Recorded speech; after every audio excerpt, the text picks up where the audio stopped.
Hello guys, तो कैसे हैं आप लोग।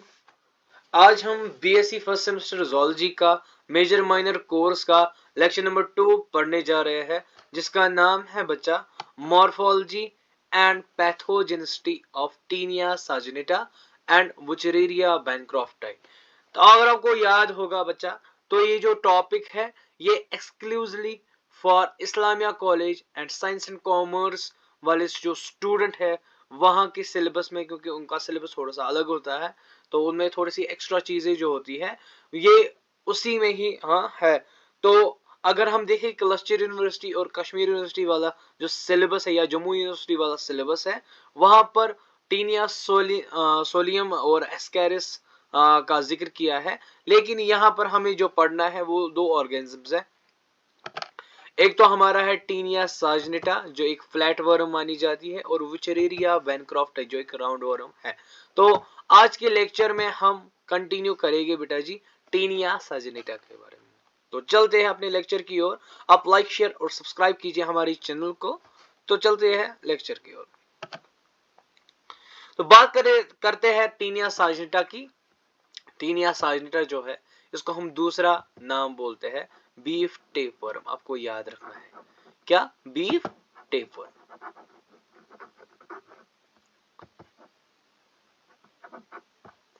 तो बीफ टेपवर्म आपको ये याद रखना है। तो इसी क्लोजी क्लासिफिकेशन, साइंटिफिक क्लासिफिकेशन देखते हैं। तो सबसे पहले किंगडम तो एनिमलिया है, फाइलम प्लेटिहेलमिन्थस, क्लास सेस्टोडा, ऑर्डर साइक्लोफाइलिडी। उसके बाद फैमिली जो है टेनेडी है, और जीनस टीनिया है, और स्पीशीज जो है वो साजिनेटा है, यानी हमारी बीफ टेपवर्म, यानी अपने नाम से ही बोल रहा है ये केटल्स में पाई जाती है। समझ आ रही मेरी बात। तो एक्सक्लूसिवली कहां पर, केटल्स में। हाँ, एक और हमारे पास है टीनिया सोलियम, जो किस में पाई जाती है, पोक में पाई जाती है, यानी जो पिग होता है उसी में ही पाई जाती है। तो हैबिटेट की बात कर ले तो ये जो होता है ये डाइजेनेटिक होता है, आपको याद रखना है। ये डाइजेनेटिक क्या होता है, यानी ये अपनी लाइफ साइकिल दो होस्ट्स में जीता है। समझ आ रही मेरी बात, यानी दो होस्ट, यानी एक होस्ट इसका जो होता है वो होता है क्या बेटा जी, एक मैन होता है, और दूसरा होता है क्या, बीफ होता है, यानी हमारा जो केटल होता है। समझ आ रही मेरी बात। और अगर आपको याद रखना थोड़ा सा मॉर्फोलॉजी पहले हम देखेंगे। तो the head of the adult worm, उसको हम स्कोलेक्स बोलते हैं, उसको हम हेड बोलते हैं। आपको याद रखना है ये जो होता है ऐसा, इनके पास क्या होता है, हेड होता है, इसको हम बोलते हैं स्कोलेक्स। और इनकी एक नेक ऐसी होती है, और स्ट्रोबला यानी जो लॉन्ग इलागेटेड पार्ट है उसके बाद उसको हम स्ट्रोबला बोलते हैं। और उनमें क्या होते हैं, प्रोग्लोटिड्स होते हैं। प्रोग्लोटिड्स क्या होते हैं, आपको याद रखना है, प्रोग्लोटिड्स होते हैं फल सेगमेंट्स। हाँ जी, क्योंकि ये फ्लैट वर्म्स है तो हमारे पास सेगमेंटेड वर्म अलग से है, जिनको हम एनालिडा बोलते हैं। लेकिन इनमें क्या होता है, फॉल्स, आपको याद रखना है, फॉल्स सेगमेंट्स में होते हैं। जो प्रोग्लोटिड्स होते हैं इनको हम फॉल्स सेगमेंट्स बोलते हैं। और इनका जो कलर होता है व्हाइट या सेमी ट्रांसपेरेंट होता है। समझ आ रही मेरी बात। हाँ, मेजर्स इनकी जो लेंथ होती है वो 10 मीटर तक होती है, और ये 10 साल तक जिंदा रह सकती है। अगर हम सेगमेंट्स की बात देख ले तो 1000 से 2000 तक हमें ये फॉल सेगमेंट्स देखने को मिलते हैं।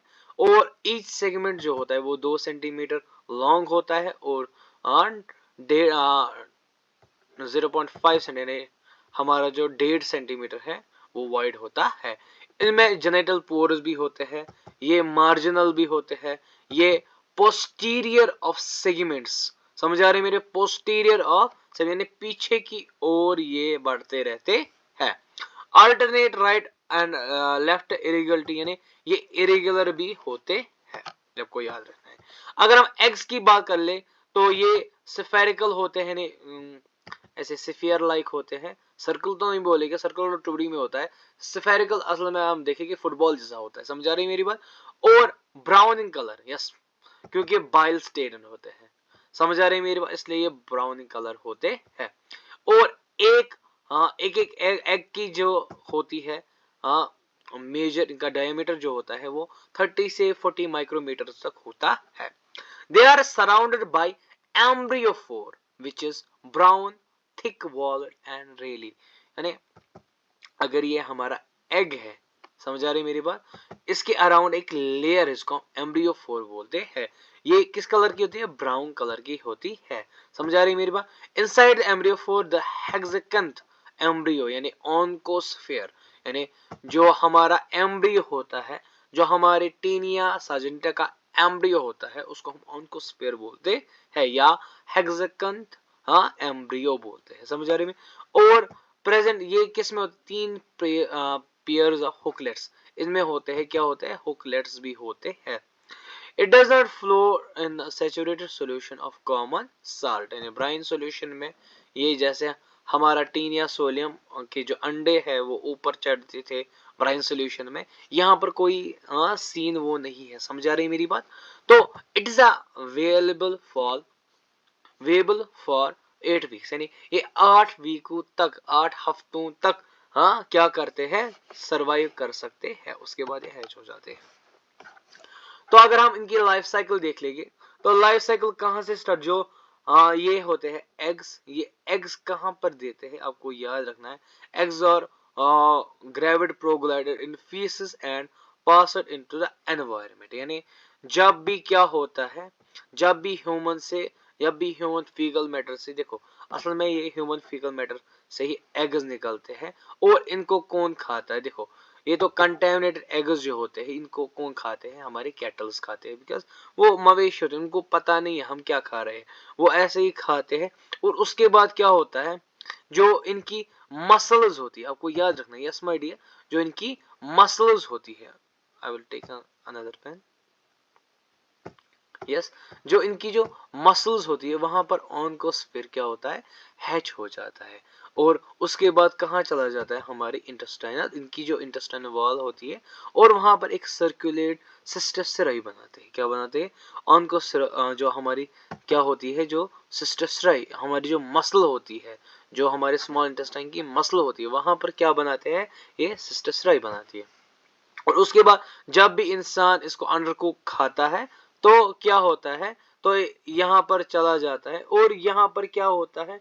यहाँ पर भी इन्हीं स्मॉल इंटेस्टाइन में अपनी जगह बनाता है।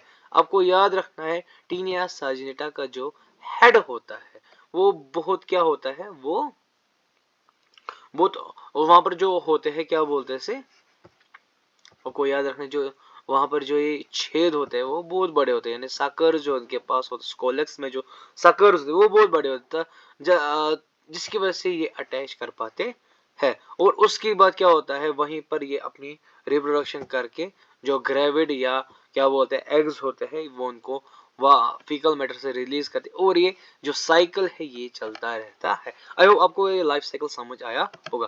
तो उसके बाद यहीं पर यही बोलता है, यही जो मैंने अभी आपको समझाया।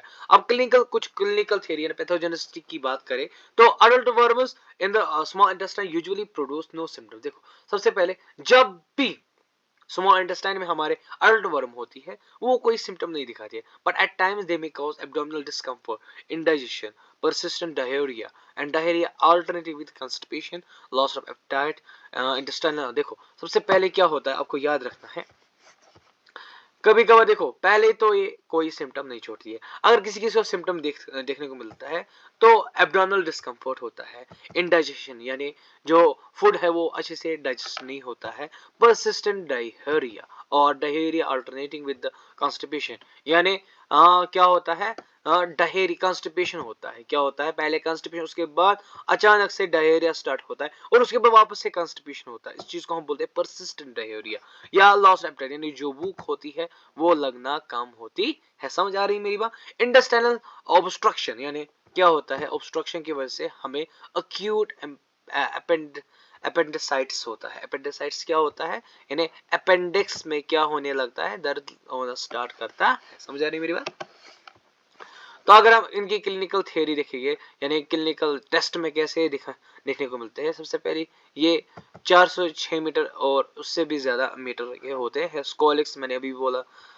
नेक इनका कैसा होता है, तो याद रखना ये आपको, ये इनकी क्या है, क्लिनिकल एनाटॉमी है, कंपेटिटिव एनाटॉमी है इनकी। तो आपको बस इतना याद रखना है कि ये एक बीमारी प्रोड्यूस करते हैं जिसका नाम है टीनिएसिस, आपको याद रखना है टीनिएसिस। टीनिएसिस से क्या होता है, मैंने अभी भी बोला उसके सिम्टम्स क्या क्या है। इसमें परसिस्टेंट डायरिया होता है, इंडाइजेशन होता है, एब्डोमिनल डिस्कम्फर्ट होता है, इंटेस्टाइनल ऑब्स्ट्रक्शन होता है, इवन अक्यूट अपेंडिसाइटिस होता है, यानी अपेंडिक्स में दर्द होना स्टार्ट होता है। आई होप आप सबको ये समझ आया होगा। देखो अगर हम देखेंगे इन एग्स को, eggs, demonstration of eggs and gravid segments अगर हम देखेंगे, दो चीज से देखते हैं। सबसे पहले हम माइक्रोस्कोपिक स्कोपी मेथड से देखते हैं। तो यहाँ पर हम किस चीज का यूज करते हैं, सैलाइन वेट माउंट। ये सैलाइन वेट माउंट क्या होता है हम आगे देखेंगे। सैलाइन वेट माउंट क्या होता है, हम यहाँ पर क्या करते हैं, हम यहाँ पर स्टूल सैंपल को कलेक्ट करते हैं, उसको उसके ऊपर क्या डालते हैं, सैलाइन सॉल्यूशन डालते हैं, और उस सॉल्यूशन को हम किस पे रखते हैं, क्लीन ग्लास स्लाइड पे। और उसके बाद क्या होता है, इससे वो फाइबर और पार्टिकल्स कुछ निकालते हैं और उसके ऊपर कवर स्लिप लगाते हैं।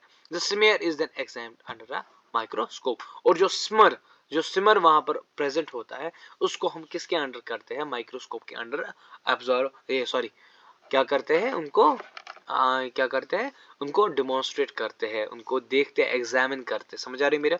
और दूसरा होता है कंसंट्रेशन कंसंट्रेशन मेथड, फॉर्मुलिन एथर सेडिमेंटेशन मेथड यहाँ पर हम यूज करते हैं। ये उन स्पीशीज डायग्नोसिस के लिए head and gravid segments are required. यहाँ पर हम किस चीज का यूज करते हैं, हेड और ग्रेविड सब सेगमेंट्स का यूज करते हैं। It can not be differentiated morphologically, यानी हम यहाँ पर कोई मॉर्फोलॉजिकल डिफरेंशिएशन नहीं कर सकते हैं। तो आई होप आप सबको ये लेक्चर समझ आया होगा। तो हमारा जो नेक्स्ट लेक्चर होने वाला है वो लेक्चर होने वाला है morphology and pathogenicity of Wuchereria Bancroft, जिसको हम फ्लेरियल वर्म भी बोलते हैं, समझ आ रही है मेरे को। तो अगले लेक्चर में मिलते हैं, टिल देन अल्लाह हाफिज। आप हमारे चैनल को सब्सक्राइब कीजिए, हमारे टेलीग्राम चैनल को क्या कीजिए बेटा जी, उसको ज्वाइन कीजिए, ताकि आपको हम ये कंप्लीट नोट्स प्रोवाइड कर सके। जिसने पिछला लेक्चर नहीं देखा है वो प्लीज जाके पिछला लेक्चर देखिए, बिकॉज उसमें बहुत सारी इंफॉर्मेशन मैंने बताई है about the locomotion in protozoan. तो चलते हैं, अल्लाह हाफिज।